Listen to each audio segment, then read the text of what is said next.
Hello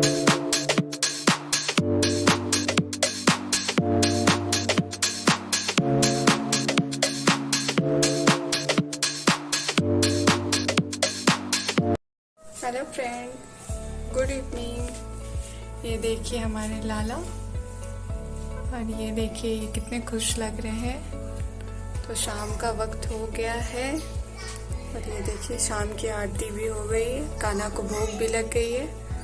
तो अब हम श्रीमद् भागवतम का अध्याय पढ़ेंगे, और कल जहाँ तक मैं पढ़ी थी अब उस अगले अध्याय को पढ़ेंगे, और उस अध्याय को अब धीरे धीरे करके आगे बढ़ाएंगे।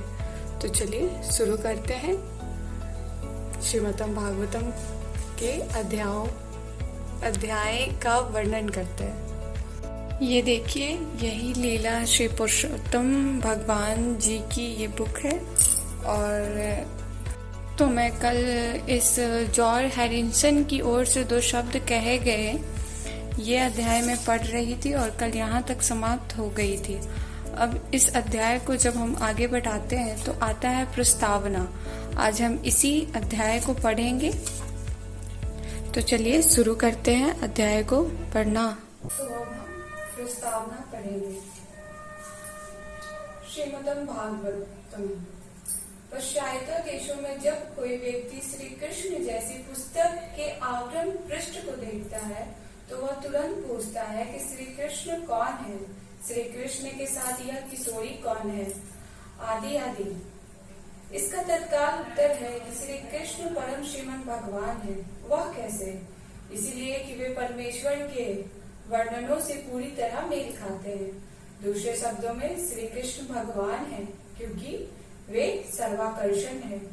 पूर्ण आकर्षण सिद्धांत के अतिरिक्त श्रीमन भगवान शब्द कोई अर्थ नहीं रखता, तो कोई सर्वाकर्षण किस तरह हो सकता है?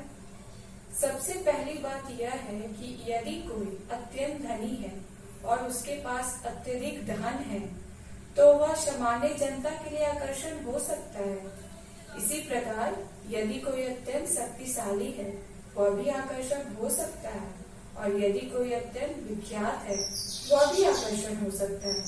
यदि कोई सुंदर है, यदि कोई अत्यंत सुंदर है या ज्ञानी या सभी प्रकार की संप्रदा से अनासक्त होता है तो वो भी लोगों की नजरों में आकर्षण हो सकता है। अतएव हम अनुभव के आधार पर ये देखते हैं कि कोई भी व्यक्ति पहला संपत्ति, दूसरा शक्ति, तीसरा यश, चौथा सौंदर्य और पांचवा ज्ञान तथा छठा त्याग के कारण आकर्षण बनता है। जिसके पास यह 6 ऐश्वर्य एक साथ हो और असीम मात्रा में हो तो यह समझना चाहिए कि वह परम श्रीमन भगवान श्री कृष्ण है। श्रीमन भगवान के ये ऐश्वर्य परम वेदाचार्य पराशर मुनि द्वारा वर्णित किए गए हैं। हमने अनेक धनी, शक्तिशाली, विख्यात, सुंदर, विद्वान, पंडित तथा भौतिक विषयों के प्रति अनासक्त एवं विरत व्यक्ति देखे हैं, लेकिन मानव इतिहास में हमने श्री कृष्ण के समान असीम तथा एक साथ संपत्तिवान, शक्तिशाली, विख्यात, सुंदर, बुद्धिमान तथा अनासक्त व्यक्ति नहीं देखा। पूर्ण पुरुषोत्तम भगवान श्री कृष्ण एक ऐतिहासिक पुरुष है जो आज से 5000 वर्ष पूर्व इस धरा पर प्रकट हुए थे। वे इस धरा पर 125 वर्षों तक रहे और उन्होंने मनुष्य के ही समान आचरण किया, लेकिन उनके कार्यकलाप अद्वितीय थे। उनके आविर्भाव के क्षण से लेकर उनके तिरोधाम के क्षण तक उनका प्रत्येक कार्य विश्व के इतिहास में अद्वितीय रहा है। अतएव जो भी यह जानता है कि श्रीमन भगवान का क्या अर्थ होता है वह श्री कृष्ण को श्रीमन भगवान के रूप में स्वीकार कर लेगा। ना तो कोई श्रीमन भगवान के समक्ष न ही कोई उनसे बढ़कर है। ईश्वर महान है, कथन का यही आश्चर्य है। संसार में अनेक प्रकार के लोग हैं जो ईश्वर के विषय में अलग अलग प्रकार से बातें करते हैं, लेकिन वैदिक वाङ्मय के अनुसार तथा समस्त युगों में शंकर रामानुज मध्य विष्णु स्वामी महाप्रभु श्री चैतन्य जैसे महान आचार्य तथा उनकी शिष्य परंपरा के समस्त अनुयायियों के अनुसार सबों ने एक स्वर से स्वीकार किया है कि श्री कृष्ण श्रीमन भगवान है। जहाँ तक वैदिक सभ्यता को मानने वाले हम लोग का प्रश्न है कि हम सभी समग्र ब्रह्मांड के वैदिक इतिहास को स्वीकार करते हैं, जिसमें स्वर्ग लोक, मृत्यु लोक तथा पाताल लोक नामक विभिन्न प्रकार के लोक है। आधुनिक इतिहास सेवा 5000 वर्ष पूर्व की घटनाओं के साक्ष्य नहीं दे सकते हैं और मानव वैज्ञानिक का कहना है कि इस लोक में 80 हजार वर्ष पूर्व बुद्धिमान जीवों का उदय नहीं हुआ था, क्योंकि विकास वहां तक नहीं पहुंच सका था। लेकिन वैदिक इतिहास ग्रंथ, पुराण तथा महाभारत उन मानव इतिहासों का उल्लेख करते हैं जो विगत लाखों करोड़ों वर्ष पूर्व तक विस्तृत है। उदाहरण के लिए इस साहित्य ग्रंथों से हमें श्री कृष्ण के आविर्भाव तथा तिरोधाम का लाखों करोड़ों वर्ष पूर्व का इतिहास प्राप्त होता है।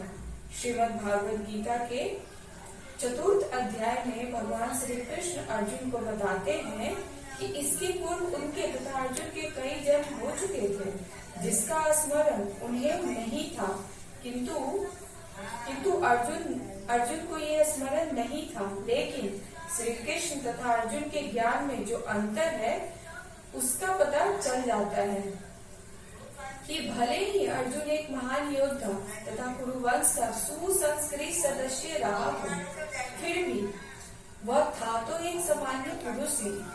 जैसा कि भगवान श्री कृष्ण अपार ज्ञान के धारक हैं, चूँकि श्री कृष्ण का ज्ञान अपार है, अतएव उनकी स्मरण शक्ति भी असीम है। भगवान श्री कृष्ण का ज्ञान इतना पूर्ण है कि वे भूतकाल में लाखों करोड़ों वर्ष पूर्व की अपने आविर्भाव की घटनाएं स्मरण रखते हैं। लेकिन अर्जुन की स्मृति तथा ज्ञान काल का देश द्वारा सीमित है, क्योंकि वह एक सामान्य मानव प्राणी है। श्रीमद् भागवत गीता के 4th अध्याय में भगवान श्री कृष्ण कहते हैं कि लाखों वर्ष पूर्व सूर्य देव विवस्वान को दिए गए उपदेश उन्हें आज भी स्मरण है। आजकल यह फैशन बन गया है कि नास्तिक श्रेणी के लोग कुछ योग विधियों के द्वारा ईश्वर बनने का प्रयत्न करते हैं। सामान्यतः ऐसे नास्तिक अपनी कल्पना या ध्यान शक्ति के बल पर अपने को ईश्वर घोषित कर देते हैं। श्री कृष्ण इस प्रकार के ईश्वर नहीं है। वे न तो ध्यान की कोई योग विधि का निर्माण करके ईश्वर बनते हैं, न ही यौगिक आसनों की कठोर तपस्या करके ईश्वर बनते हैं। सच बात तो यह है कि वे कभी ईश्वर नहीं बनते, क्योंकि वे समस्त परिस्थितियों में सर्वेक्ष हैं। श्री कृष्ण अपने मामा कंस के बंदी गृह में, जहाँ उनके माता पिता बंदी बनाकर रखे गए थे, अपनी माता के गर्भ से चतुर्भुज श्री विष्णु नारायण के रूप में प्रकट हुए। तब उन्होंने बाल रूप धारण करके अपने पिता से कहा कि वे उन्हें नंद महाराज तथा उनकी पत्नी यशोदा के घर ले चले। अभी श्री कृष्ण छोटे से बालक ही थे। विकराल राशि असुरनी पूतना ने उन्हें मारना चाहा, लेकिन उन्होंने उसका स्तनपान करते हुए उसका प्राणांत कर दिया। यही अंतर है वास्तविक सर्वेक्षण तथा योग की शाला द्वारा निर्मित ईश्वर में।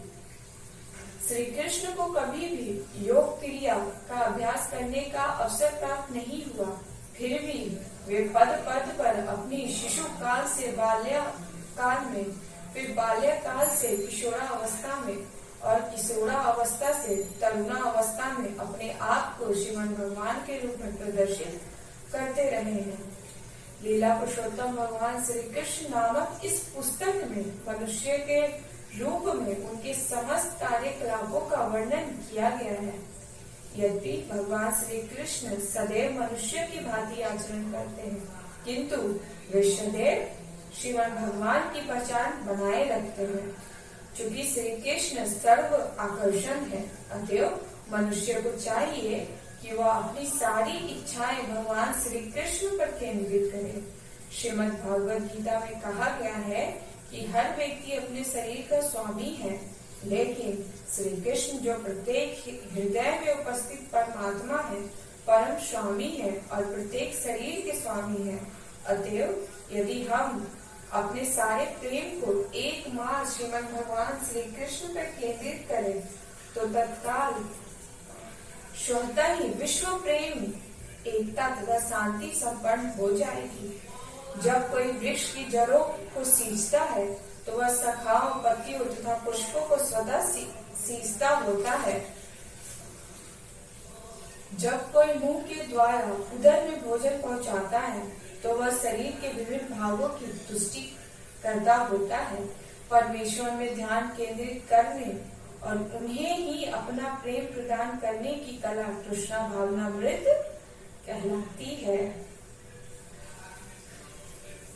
हमने कृष्णा भावनामृत आंदोलन का सूत्रपात इसलिए किया है कि प्रत्येक व्यक्ति भगवान श्री कृष्ण के प्रति अपने प्रेम को अर्पित करके अन्य से प्रेम करने की अपनी इच्छा की पूर्ति कर सके।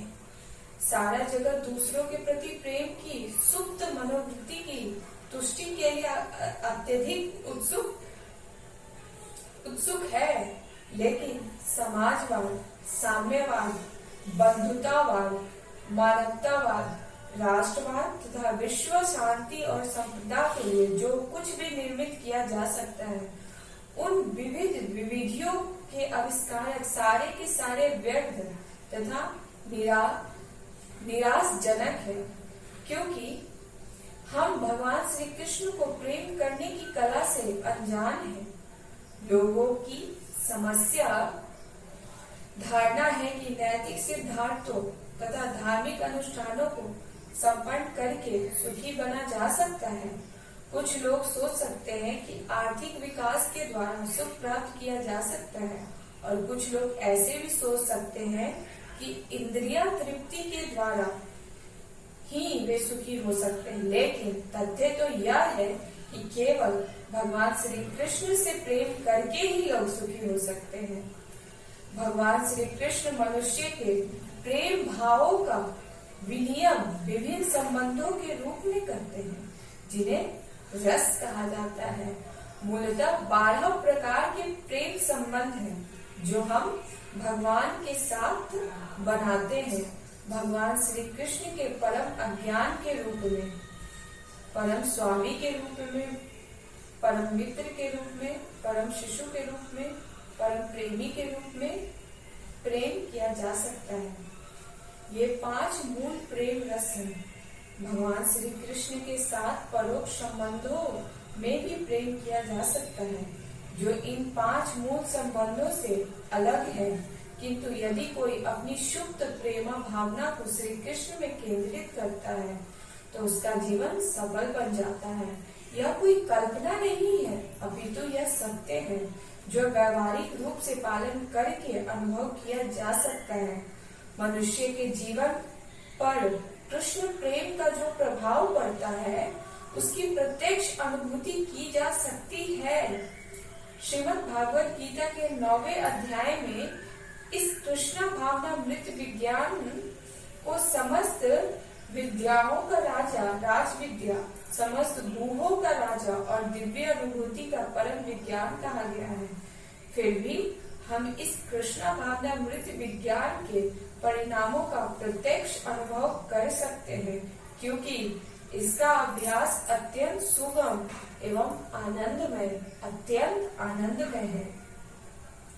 हम कृष्ण भावनामृत का जितना भी अंश संपन्न कर सकेंगे, वह हमारे जीवन की शाश्वत निधि बन जाएगा, क्योंकि यह प्रत्येक परिस्थिति में अविनाशी है। अब यह वास्तव में सिद्ध हो चुका है कि पाश्चात्य देशों की हताश तथा निराश युवा पीढ़ी मात्र भगवान श्री कृष्ण की ओर अपनी प्रेमा शक्ति मोड़ने के परिणाम का प्रत्यक्ष अनुभव कर सकती है। कहा जाता है कि कोई अपने जीवन में कितना ही कठोर तप तथा यज्ञ क्यों न करे, किंतु यदि वह भगवान श्री कृष्ण के प्रति अपने सुप्त प्रेम को जागृत करने में सफल नहीं होता तो उसकी सारी तपस्याएं व्यर्थ समझी जानी चाहिए। किंतु यदि वह भगवान श्री कृष्ण के प्रति अपने शुद्ध प्रेम को जागृत कर लेता है तो वह फिर कठोर तपस्या करना व्यर्थ है। कृष्णा भावनामृत आंदोलन इस युग की पतिताओं के लिए श्री चैतन्य महाप्रभु का अनुपम उपहार है। यह अत्यंत सरल विधि है जो विगत 8 वर्षों से पश्चिमी देशों में वास्तव में अपनाई जा रही है और इसमें कोई संदेह नहीं है कि यह आंदोलन मानव की शुद्ध प्रेम भावनाओं को तुष्ट करने में समर्थ है। यह लीला पुरुषोत्तम भगवान श्री कृष्ण नामक कृति एक दूसरा उपहार है जो पश्चात्य जगत में कृष्णा भावनामृत आंदोलन की सहायता करने के लिए है। यह दिव्य साहित्य रंगीन चित्रों से युक्त प्रकाशित हुआ है। लोग अपना समय काटने तथा शक्ति का उपयोग करने के लिए नाना प्रकार की कथाएं पढ़ना चाहते हैं। इस प्रवृत्ति को भगवान श्री कृष्ण की ओर मोड़ा जा सकता है। इसके परिणाम स्वरूप व्यक्ति तथा सदिष्ट रूप से आत्मा को अखंड संतोष प्राप्त होगा। श्रीमद् भागवत गीता में कहा गया है कि यदि कृष्ण भावनामृत के मार्ग पर थोड़ा सा भी प्रयास किया जाए तो बड़े से बड़ा संकट से भी बचा जा सकता है। ऐसे लोग के लाखों दृष्टांत दिए जा सकते हैं जो कृष्ण भावनामृत में स्वल्प प्रगति करने के कारण बड़े से बड़े संकटों से बच गए हैं। अतः हम प्रत्येक व्यक्ति से प्रार्थना करते हैं कि इस दिव्य साहित्य का लाभ उठाएं। पाठक को अनुभव होगा कि ज्यों-ज्यों वह क्रमशः एक पृष्ठ पढ़ता जाएगा त्यों उसके समक्ष कला, विज्ञान, साहित्य, दर्शन तथा धर्म की प्रभुत्व ज्ञान राशि प्रकट होती जाएगी और अंततः में यानी अंत में एकमात्र इसी पुस्तक को पढ़ने से भगवत प्रेम फलित होगा यानी भगवत प्रेम जागृत होगा।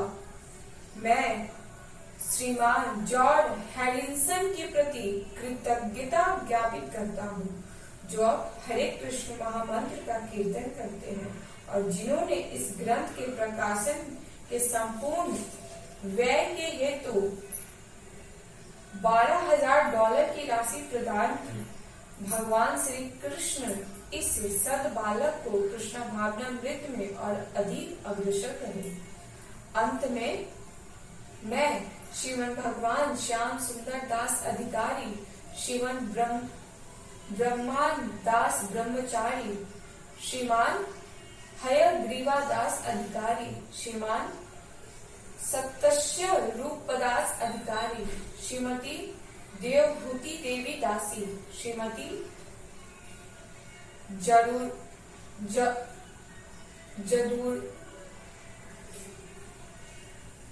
जदूर रानी देवी दासी, श्रीमान मुरलीधर दास ब्रह्मचारी, श्रीमान भारद्वाज दास अधिकारी तथा श्रीमान प्रधुम्न दास अधिकारी आदि को आशीर्वाद देता हूँ जिन्होंने इस प्रकाशन को अत्यंत सफल बनाने में अनेक प्रकार के से कठिन श्रम किया है।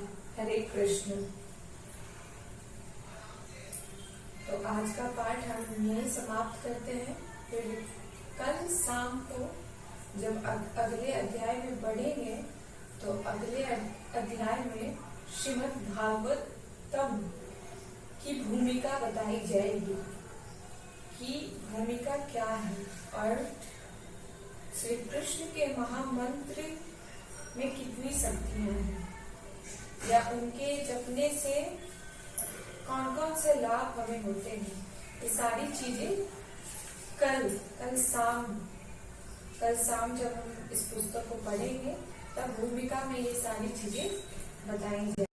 आज का ब्लॉग हम यहीं समाप्त करते हैं और फिर कल शाम को अध्याय में आगे बढ़ेंगे। फिर हम आगे के पाठों को पढ़ेंगे। तो आज की ब्लॉग यहीं तक।